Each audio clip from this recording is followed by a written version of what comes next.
그 물을 다 마시고 제가 화장실 갔다 오니까 또 물 한 컵이 놓여 있더라고요. 그래서 그걸 보면서 굉장히 따스한 교회구나, 행복을 나누는 교회구나. 예. 그리고 새로운 영혼들이 오면 그 영혼들을 받아들일 수 있는 준비를 갖춘 교회구나를 또 느끼게 됐습니다. 또 안교를 가르치는 강사님들이 너무 박사들이시네요. 그래서 제가 또 하나님께서 또 목사님을 통해서 또 사모님을 통해서 간증을 하라니까 제가 좀 부담은 되지만 좀 순종하는 마음으로 이 자리에 섰습니다. 참 제가 목사님이 뭘 하라면 제가 목사님한테는 좀 꼼짝 못하는 또 성질이 있어요. 그래서 거절 못하고 섰는데 부족한 저희를 또 이곳에 세워주신 또 하나님께 감사를 드립니다. 저는 23살에 신앙을 시작했는데요. 제가 어렸을 때는 진화론을 배워왔고 또 저희 가족은 또 우상을 숭배하는 제사를 드리는 그런 가족이었습니다. 칠성 기도를 드리는 그런 가족이었는데요. 그런 가족의 배경과 진화론을 학습하는 가운데서 제가 어떻게 하나님을 또 믿게 되었는지 먼저 말씀을 드릴게요. 간단하게. 제 친구가 지금 있는데 지금 그분도 지금 목회를 하고 있습니다. 근데 그 친구가 저를 전도했는데 근데 모임에 가서 좀 참여하자 해가지고 갔는데 몇 사람이 청년들이 모이더라고요. 근데 거기에서 배운 게 뭘 배웠는가 하면 하나님을 시험하면 벌을 받는다. 이걸 배웠습니다. 그리고 하나님을 믿으면 복을 받는다. 근데 하나님이 있는지 없는지 모르는 상황이기 때문에 하나님을 내가 한번 시험해서 좀 벌을 받아봐야 되겠다. 시험을 했습니다. 하나님을 조롱하고 하나님을 모욕하고 기도하는 가운데 그리고 제가 출근을 했어요. 제가 그때 당시에 무슨 일을 했는가 하면 국가에서 운영하는 종이 공장, 종이가 나오는 공장인데 거기에서 기계를 봤습니다. 그래 시험을 하고 하나님께서 어떤 벌을 줄까 궁금해서 출근을 했는데 종이가 나오는 과정 속에서 종이가 한 서너 번 끊어지는 것은 정상이에요. 뭐 여러 가지로 조율하다 보면. 근데 그날따라 끊어지는데 5분에 한 번씩 끊어나는 거예요. 5분에 한 번씩. 그래 이게 하나님을 시험하라니까 이게 벌 받지 않느냐 이런 생각을 들었는데요. 그냥 의심을 했고 그래서 거기에 있는 그 직원들이 다 노력을 했는데도 이게 해결이 안 되는 겁니다. 그래서 공장장을 불렀어요. 공장장을 불러서 공장장이 그 문제를 해결하려고 시동을 했는데 그 공장장도 방법이 없는 겁니다. 그래서 부른 게 누굴 불렀는가 하면 전문가를 불렀어요. 그 전문가가 왔는데 해결이 안 됩니다. 그래서 이게 하나님을 시험하지 말라 하더니 이런 벌을 통해서 나한테 하나님을 보여주는구나 해서 제가 50% 하나님이 있다고 그때 믿었습니다. 50%를 믿었어요. 그럼 그 50%를 어디서 찾겠는가 이렇게 생각을 하다 출근을 했는데 하루는 똑같은 또 현상이 일어났습니다. 근데 제가 그 회사에 또 친구도 제가 전도해서 같이 다니던 친구가 있는데 그 친구가 반장이었어요, 거기. 예. 근데 점심때가 됐는데 그냥 5분에 한 번씩 또 끊어지는 겁니다. 그래서 저는 밥 먹으러는 가야 되고 종이는 끊어나고 있고 그래서 친구니까 내가 밥 먹으러 간다 이래요. 그러니까 친구가 그러지 말고 이번엔 내가 전번에는 시험에서 기도했는데 이번에는 좀 믿음으로 기도하고 가라 이래요. 그 믿음으로 하면 받는다 했지 않은가 고 우리 공부한 게. 좋다. 그럼 내가 이번에는 믿음으로 기도하겠다. 믿음이 뭐인지는 모르지만 믿음으로 기도하겠다 해가지고 그 자리에 앉아서 간절하게 의심이 자꾸 들어오더라고요. 근데 의심 물러치면서 기도를 간절히 하고 하나님께서 들어주실 것이라는 그런 믿음을 가지고 제가 밥 먹으러 갔습니다. 그 친구는 종이가 끊어나니까 밥 먹고 연차 오라는 거예요. 20분 만에 오래요. 근데 제가 40분 만에 왔습니다. 공장에 들어서는데 궁금할 거 아닙니까? 궁금한데 기계 소리가 이게 종이가 생산되려면 기계 소리가 커요. 예. 근데 기계 소리가 원 상태대로 종이가 제대로 나오는 그런 소리가 들려오는 거예요. 그냥 잔잔하게 들려오는 거예요. 딱 보니까 모두 조용한 겁니다. 그래서 제가 그 반장을 찾아가 물어보니까 어떻더냐 물어봤더니 야 이상하다. 네가 기도한 다음에 갔는데 종이가 한 번 끊어나고 이때까지 한 번도 안 끊어났다는 거예요. 제가 40분 만에 갔는데 그거는 한 번 끊어나는 건 정상입니다. 그래서 제가 100% 하나님 있다 하고 하나님 믿었습니다. 그리고 제가 좀 시험하기 좋아하거든요. 성경에 보니까 하나님을 시험하란 말이 한마디 있더라고요. 11조를 시험해봐라고. 그래서 한 번은 좀 사갑에 장사를 했는데 돈을 좀 조금 벌었어요. 아마 한 달 수입만큼 벌었습니다. 출근하면서 한 중국 돈으로 한 500원 되는데, 근데 그때 동시에 93년도니까 그 500원도 꽤 큰 돈입니다. 그게는. 근데 하나님을 잘 모르는 상태에서 11조로 50원 내자니까 아까운 거예요. 이거 드려야 되나, 드리지 말아야 되나, 드려야 되나. 근데 하나님을 시험해라 했으니까 내가 한번 이거는 시험하자. 그리고 아깝지만 드렸습니다. 근데 그 사갑에 장사를 한 후에 나한테 다른 수입이 들어올 수 있는 그게 안 보이는 겁니다. 전혀 안 보였어요. 드리고 한 달 지났는데 조양천 교회 책임자가 저한테 전화 왔어요. 한국에서 어느 장로님 들깨 거들러 왔는데 좀 도와드리면 안 되겠냐. 그럼 좋다. 그래서 한 달을 도와드렸는데 11조 드린 딱 10배를 주더라고요. 딱 500원 또 주더라고요. 그래서 나는 여기서 뭘 깨달았는가 하면 하나님의 말씀은 말씀대로 이루어진다는 걸 느꼈습니다. 그 다음에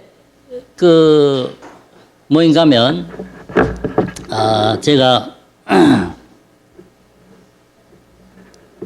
잠깐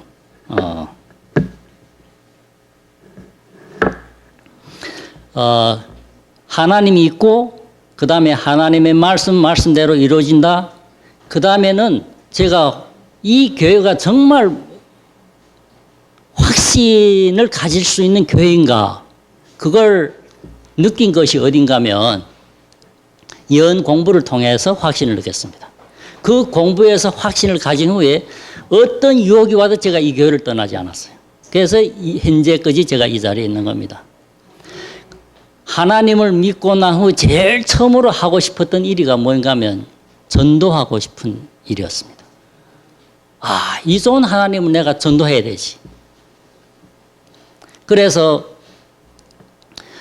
성경 공부를 한 달 하고 그 오근석 목사님이라고 미국에 계신 영종에 가서 불길을 지펴라는 거예요. 그때 영종에 제가 살고 있는 고향인데 교회가 없었습니다. 이게 무식하면 용감하다고 이게 제가 무식하니까 용감한 것 같아요. 저는 영종에는 뭐 성전도 없고 강사도 없고 뭐 재성도 없고 아무것도 없는데 그 목사님이 불길을 지펴라니까 아무런 염려 없이 대답을 한 겁니다. 그래서 가서 저희 집부터 시작을 해서 교회 개척을 했는데 그 교회 개척을 해가지고 하나님께서 그 교회를 통해서 어떻게 역사했는지를 상세하게는 말씀드릴 수 없고 그 교회를 개척하니까 시간이 출근하면서 시간이 안 되는 거예요. 그래서 저희 친구가 직업을 버리고 하나님 일만 해라. 이제 하나님을 잘 모르니까 직업 버리고 뭘 먹고 살겠냐 이래요. 하나님이 책임져 준다는 거예요. 근데 그때는 이 교회를 하는 그런 부담감 때문에 아무런 또 생각이 없이 또 직업을 하나님께서 버리게 만들더라고요. 직업을 버렸어요. 전도에만 올인했는데요. 근데 그때는 뭐 우리 교회는 개척교회다 월급이다 뭐 그게 아무것도 없습니다. 용감척으로 한 거죠. 근데 지금 생각해 보면 하나님께서 저를 그렇게 인도하셨다는 것을 제가 느꼈습니다. 그리고 제 어머니를 전도를 해야 되겠는데, 제 가정에 저부터 신앙을 했으니까, 제가 어머니한테, 누님한테, 여동생한테, 또 친척들한테 이렇게 전도했는데, 아무런 반응이 없어요. 왜냐하면 이게 예수 믿기 전에 이게 제가 신뢰가 안 가게 놀았거든요. 그러니까 니나 잘 믿어라 그 얘기입니다. 니나 잘 믿고 그래라. 말이 먹혀야 들어가는 거예요. 설득력이 안 되는 겁니다. 그래서 이 좋은 하나님은 이게 전도를 해야 되겠는데 어떻게 하겠는가. 그래서 여러 번 실패하다가 한번 우리 교회 기관이 있었는데요. 백석이왕원에 그때 당시에 신계훈 목사님 모시고 동북 삼성 교회 책임자들이 집회를 하게 됐는데요. 일주일 동안 그 집회하는 동안 제가 새벽 4시 하고 저녁 9시에 어머님을 위해서 기도했습니다. 이게 말로는 안 되니까 내게 기도를 해야 되겠다. 일주일 동안 기도를 했는데 제가 집회가 마치고 집에 들어가니까 어머니께서 호리마 내가 하나님 믿겠다 이래요. 이 기도라니까 나 그때 당시에 뭔지는 몰랐지만 그래서 왜 하나님 믿으려고 하느냐 물어봤더니 내가 거기에 간 다음에 내 마음속에 하나님을 믿겠다는 마음이 불같이 일어나더라는 거예요. 그래서 지금 와보면 하나님께서 이는 힘으로 되지 않고 능력으로 되지 않고 오직 나의 신으로 된다는 그 말씀이 응한 거예요.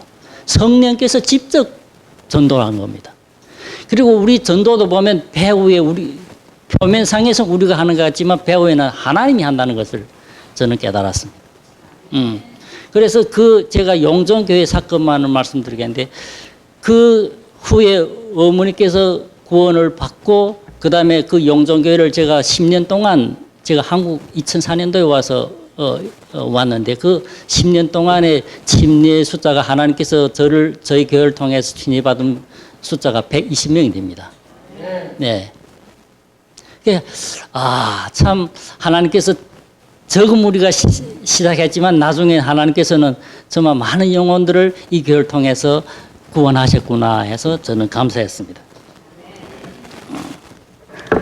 그 다음에 제가 30살이 거의 될 때예요. 29살이든지 그때인데 문득 이런 생각을 하나님께서 주셨어요. 예수님이 30살에 공생에 나가서 큰일을 하셨는데 그럼 저도 예수님처럼 30살이면 하나님을 위해서 뭔가를 좀 이루게 해달라고 기도했습니다. 그런데 그때 당시에 저희 용정에 10년 가도록 성전이 없었습니다. 그래서 하나님이 성전이 필요한데 어떻게 하겠습니까? 정말 아무런 예배 장소도 없고 자꾸 옮겨 다니고 하니까 좀 그런데요. 그리고 세상에 보면 아름다운 건물들이 자꾸 서는데 왜 우리는 성전이 없습니까? 하나님 부자 아닙니까? 좀 성전을 주십시오. 기도했는데 딱 30살에 성전을 졌는데 2층 건물을 줬어요. 단독 건물. 그리고 그게 한국 평수로 100평이 됩니다. 그리고 자그마한 언덕인데 용정 시내가 전체가 바라볼 수 있는 그런 아름다운 곳에 그때 당시에 하나님께서는 조선족 교회로서는 제일 아름다운 교회를 주셨습니다. 그래서 하나님의 뜻대로 구하면 하나님께서는 역사하셔서 그 일을 이루시는 분이구나. 그걸 느꼈습니다. 그리고 제가 하나님께서 제가 신앙을 하다가 그때 당시에는 몰랐는데 율법적으로 살았습니다. 그래서 그러나 그 실패와 그 율법적으로 살다가 내가 하나님을 만나게 되는데 어떻게 됐는가 하면 제가 하나님을 제대로 믿어야 되겠는데 이 죄를 짓지 말아야 되겠는데 이게 결심하면 삶만이 무너지고 결심하면 무너지고 계속 반복되는 거예요. 이게 지어먹은 마음 살 못 간다고 안 되는 거예요. 그러니까 이 신앙이 힘들고 그 다음에 결심을 하지 않게 되고 이게 무엇이 문제인가? 하나님께서 그런 생각을 네 스스로는 할 수 없다. 그래서 그 실패 속에서 내가 어제는 나는 안 되니까 하나님만을 의지해야 되겠다. 하나님만을 의지해야 되겠다. 그래서 하나님 의지하게 됐고, 그 다음에 두 번째가 뭐인가 하면 꿈을 통해서 내가 더욱 하나님을 의지하게 되었는데요. 무슨 꿈인가 하면 제가 사탄을 봤습니다. 네, 꿈을 통해 사탄을 봤어요. 어떤 꿈인가 하면 제가 꿈을 꿨는데 사탄이라는 존재가 굉장히 힘이 있고 악을 쓰고 제 몸에 들어오려고 하는 거예요. 근데 나는 하나님께서 감사한 거는 꿈을 통해서도 하나님께서 역사하잖아요. 꿈에서 하나님 이름을 부른 겁니다. 하나님 날 구원해 주십시오. 예수님 구원해 주십시오. 예수님 그냥 예수님 불렀는데 그 사탄이 그래요. 그럼 내가 저 사람한테 들어가도 되겠냐 물어봐요. 제가 가까운 사람 아는 사람인데. 근데 꿈이니까 내 꿈이 아니면 안 된다 했는데 꿈이니까 들어가라 했는데 거기 들어가는 거예요. 그 사람 보니까 앓더라고요. 심하게 앓았습니다. 지금도 미안합니다, 제가. 근데 그런 꿈을 2번 꿨어요. 사탄의 꿈을. 그러면서 이 꿈을 통해서 하나님께서는 내가 예수님만 의지해야 된다는 것을 보여준 거예요. 그래서 저는 정말 예수님만을 의지하는 그런 그 삶을 살아야겠다는 것을 정말 결심하게 됐고, 그 예수님만을 의지하게 되니까 모든 것이 해결되더라고요. 모든 것이요. 그래서 누구든지 주의 이름을 부르면 구원을 얻으리라. 그러면서 제가 뭘 깨닫게 되는가 하면 복음이 무엇인지를 깨닫게 됐습니다. 이 복음이 왜 중요한가 하면 이 복음을 바르게 알아야 예수를 바르게 압니다. 그래서 사단은 복음을 자꾸 망가뜨리고 있습니다. 하나님을 잘못 알게 만들려고요. 그래서 이 복음을 제가 깨달은 후에 나타난 증상이 뭔가 하면 나를 알게 됐고 변화를 가져오게 되었습니다. 나는 죄인이구나. 고린도전서 13장을 보니까 저는 그래도 사랑이 있고 그 다음에 뭔가 선도 행하고 뭔가는 있다고 생각했는데 이 예수를 안 후에 고린도전서 13장 보니까 제 것이 한 가지도 없는 겁니다. 제가 영길교회 목회할 때 제가 성도들한테 저는 고린도전서에 한 가지도 없습니다. 그러니까 사람 웅성웅성해요. 이 훌륭한 목사님인데 왜 한 가지도 없는가고. 근데 저는 정말 확실합니다. 한 가지도 없습니다. 이랬더니. 정말 한 가지도 없어요. 그래서 나한테부터 흘러나오는 그 사랑이라든가 나한테로부터 흘러나오는 선은 하나님께서 나를 통해 하신 일이구나를 그걸 통해 깨달았습니다. 그 다음에는 변화가 무슨 변화인가 하면 다른 사람이 죄를 짓거나 다른 사람이 나를 공격해 올 때 그전에는 그 사람이 미워지고 싫어지고 하는데 복음을 깨달은 후에는 그 사람이 불쌍히 여기게 되고 그 사람이 이해가 되더라고요. 왜? 이분이 지금 죄를 짓고 이분이 어떤 데는 어렵게 만드는 일은 그 사람이 하는 게 아니고 그 배후에 있는 사단이 하는구나를 이해했기 때문입니다. 그래서 그 영혼이 불쌍해지는 거예요. 사단이 저 사람을 통해서 일을 하는구나. 너무 불쌍하다. 그래서 그 사람을 위해서 기도하게 되고 그렇게 되는데 그 예수님 보면 베드로 보고 사단아 물러가라 하잖아요. 그 예수님은 베드로를 본 게 아니고 베드로하고 예수님 사이에 있는 누굴 봤어요? 사단을 보았다는 거예요. 그래서 예수님은 사단아 물러가라 그렇게 말씀하신 것이고 그 다음에 십자가에 달려 돌아가실 때도 그 자기를 십자가에 못 박는 사람들을 그들을 불쌍히 여겨달라. 그들이 하는 짓을 알지 못한다. 그건 누구예요? 사단이 그들을 배후에서 조종하고 있다는 겁니다. 결론을 짓겠습니다. 정말 우리 스스로는 아무것도 할 수 없습니다. 우리 스스로 한다는 건 100% 실패입니다. 그러나 우리가 예수님을 의지할 때는 예수님을 통해서 우리는 100% 할 수 있습니다. 네. 그래서 우리는 예수님만 의지할 때 정말 우리가 이 신앙생활을 정말 행복하게 즐겁게 기쁘게 할 수가 있다는 점입니다. 그리고 저는 이 일을 깨달았을 때 하나님께서 내가 예수님을 알기 전에도 하나님께서 나를 사랑하셨고 내가 율법주의로 살아갈 때도 하나님은 나를 여전히 사랑하셨고 내가 복음을 깨달은 지금에도 사랑하고 있고 앞으로도 사랑한다는 것을 저는 확신합니다. 예, 감사합니다. 마치겠습니다.